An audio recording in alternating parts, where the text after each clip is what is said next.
Alright, so today I'm going to tell you guys why Pete Rose should never be allowed in the Hall of Fame.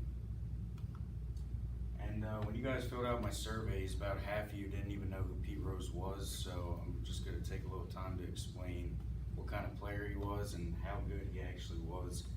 He had 4,256 hits, that's the most ever by any player to ever play. Played the most games ever, 3,562.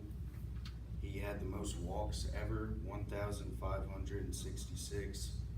Played 10 straight seasons with over 200 hits, which is like unbelievable. No players today do that. I mean, a lot of hits nowadays is like 180, 70. He also played 13 straight seasons with 600 or more at-bats. That also does not happen nowadays. Nowadays, like a lot of at-bats in a season's about 500, that's it. Just because of people platooning and not starting every day to get days off. Pete Rose like barely had days off ever. And he also won the most games. He won more games than anybody to ever play baseball. He won 1,972 games. Every single game he played, he just went all out. He gave it his all.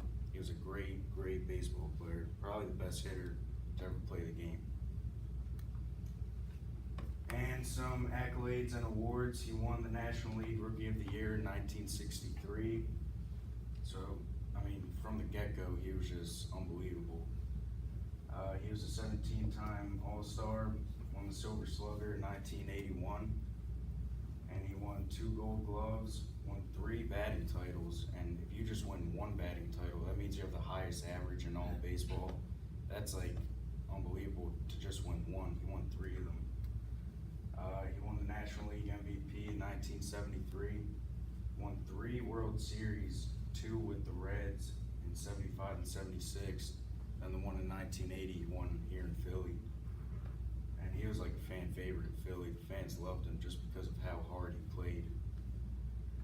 The World Series MVP he won in 1975, and he had a .321 batting average in 67 career playoff games. That is a ton of career playoff games. That just shows how many times he went to the postseason in his career. Now I'm going to show you a video of probably the most memorable moment of his career. It's when he broke the all-time hit king record. And it was like, he said it was the most special moment of his whole career. On the flash ball. That's right, the first time ever seen it. Yeah, baseball. 1-1 coming. Rose takes it inside.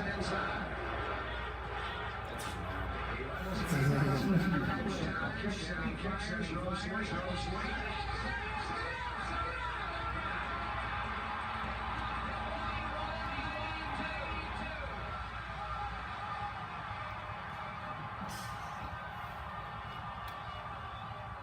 The moment was overwhelming. Brother David put his arms around his mother and embraced the next several minutes. The Reds players came out of the dugout. They hoisted their hero manager onto their shoulder. There seemed to be no doubt that this was the time for Pete Rose, and some were very glad of it. I hope he gets a hit on the first time up, so release my attention. I told you I'm gonna have a heart attack. The fans at Riverfront were ready to burn. It's good. Yeah, you're good.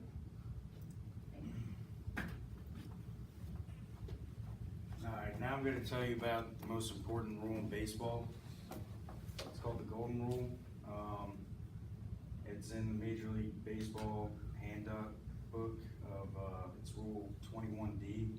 It says any player, umpire, or club, or league official, or employee who shall bet any sum whatsoever upon any baseball game in connection with which the bettor has a duty to perform shall be declared permanently ineligible.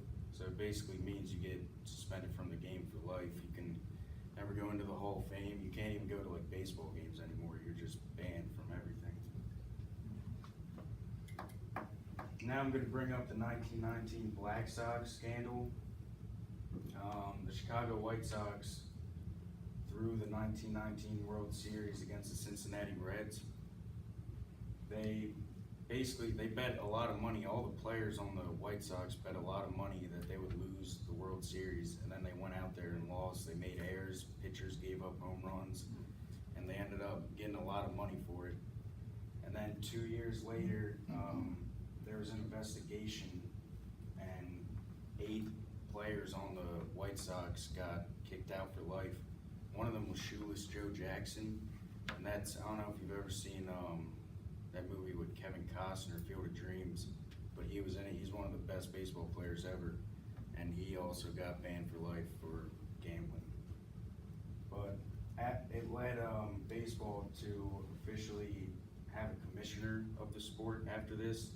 His name was Kennesaw Mountain Landis. He was the first ever commissioner, and to this day they still have a commissioner.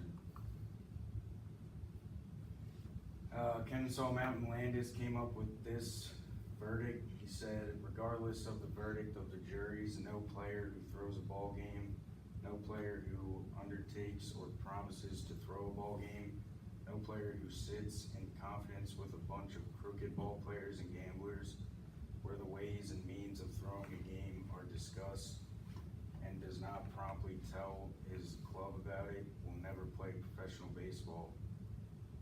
He said that on August 3rd, 1921, and all 8 players never played baseball again. They never went to another baseball game ever again. And now this is in 1989, Pete Rose was done playing, but he was managing the Cincinnati Reds, and he was betting as their manager. He would bet games for them to lose and sit some of his key players and start some of his bench guys just so they could lose some games, just so he could get money. And the commissioner, that Major League Baseball commissioner, Bart Giamatti, was suspicious about his lineup cards throughout every single one of the games. So he hired a lawyer named John Dowd to lead the investigation. Dowd found evidence that the allegations were true and Pete Rose was betting against his team in games. And Rose ended up getting banned for life. He never fully admitted to doing it until 15 years after he got banned for life. Like, every time they would ask him whether he did it or not, he'd either say no comment or it's all basically BS.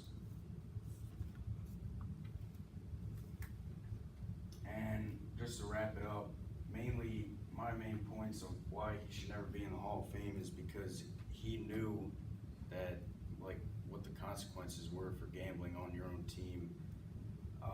That ever since that Black Sox thing happened, in every single MLB locker room, there's a plaque with that same rule that I went over in 21D that says, like, you cannot gamble, and if you do, you'll get banned for life. And Pete Rose played 24 years in Major League Baseball, and that plaque was in every single clubhouse. So he saw that every single game he played, he knew what the consequences were. And I personally just think he didn't care about, like, not ever playing or going back to baseball ever again. I think he just cared about his money, and he was selfish. And in 2016, the commissioner now for baseball, Rob Manfred, asked Pete Rose, he had a meeting with him they wanted to kind of rethink whether he should be in the Hall of Fame or not. And Rob Manfred asked him if he still gambles, and Pete Rose he said, absolutely I do. Like, he gambles on baseball, basketball, and football still to this day. So, I mean, that basically just destroyed the chance of him ever getting back into the Hall of Fame. And I just think that shows that even after almost 30 years of him getting banned, he still gambles, he still loves money, and I personally think he doesn't care that he's banned for life. I think he's just selfish and just cares about his money. Here's my work cited.